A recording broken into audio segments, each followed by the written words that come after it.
December 12th, 1963 is Kenya's Independence Day. Sure? Yes. 4 years before that, December 12th, 1959, my parents were married. And your parents went by the name?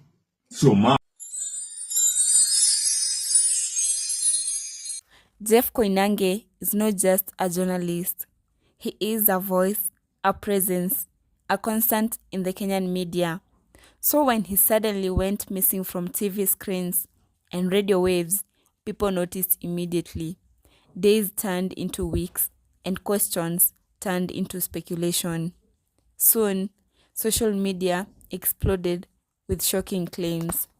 Some said Jeff is seriously ill, and others said he is fighting for his life.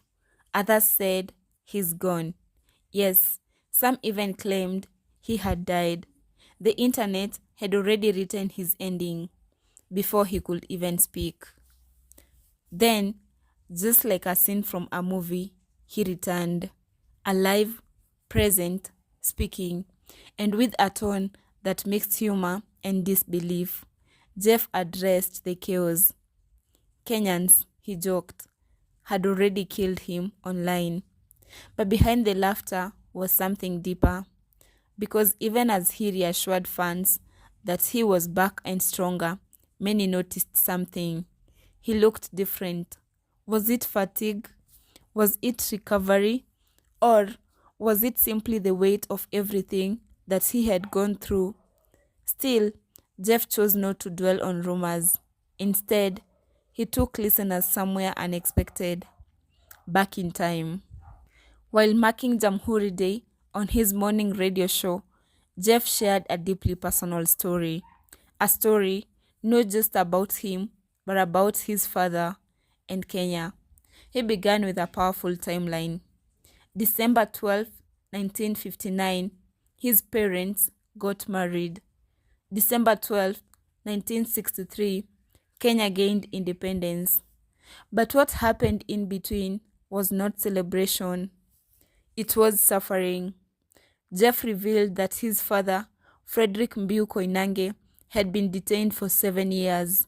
7 years, not for crime, but for a cause, freedom. And it didn't stop there.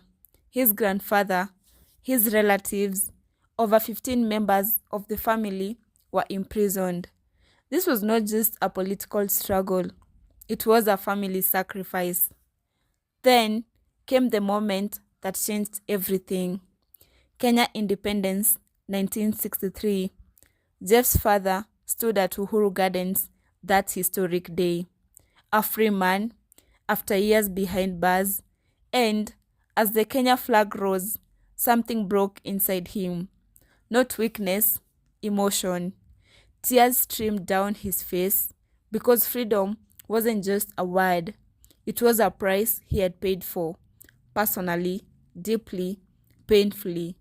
December 12th, 1963 is Kenya's Independence Day. Sure? Yes. 4 years before that, December 12th, 1959, my parents were married. And your parents went by the name? So mom, Amunene, as I call her, right? Yeah. Mary, her name is Mary Nyabuda. Yes. And my dad, Frederick Bio Koinange. Who was the son of? Senior Chief Koinange. Alikuwa na petrol station wapi? Hapa Karioko.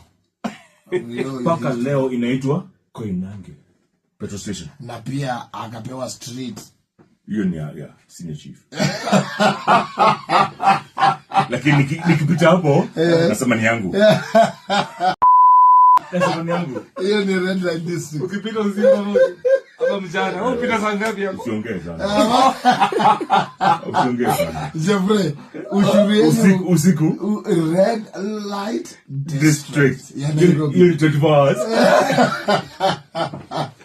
Ile matusi na kwa leo barabara tena. Baya. Sindio?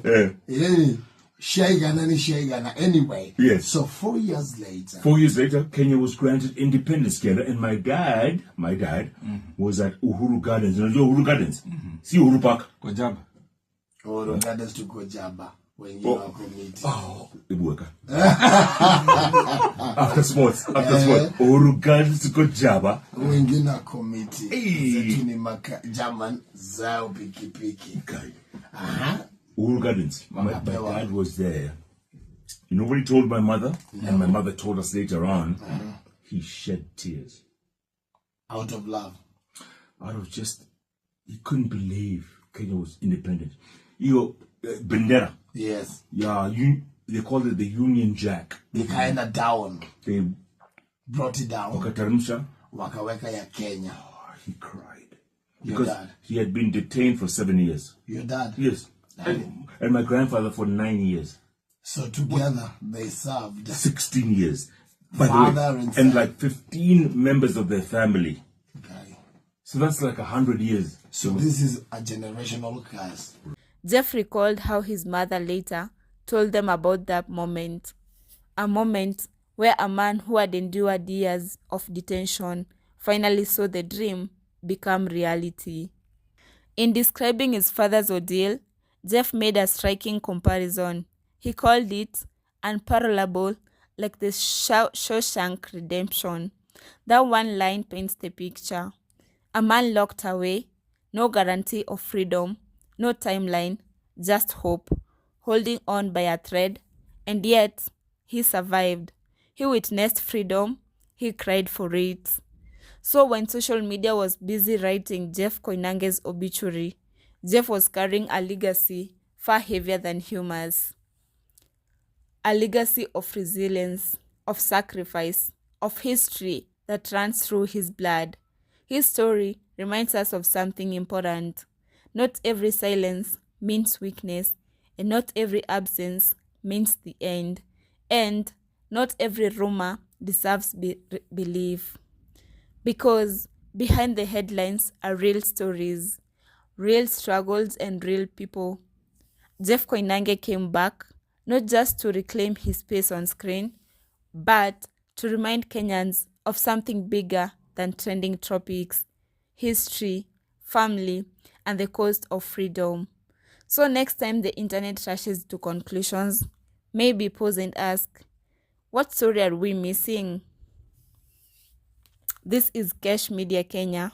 Hit like, share, and subscribe for more deep Kenyan stories, and comment below. Did you believe the rumors about Jeff?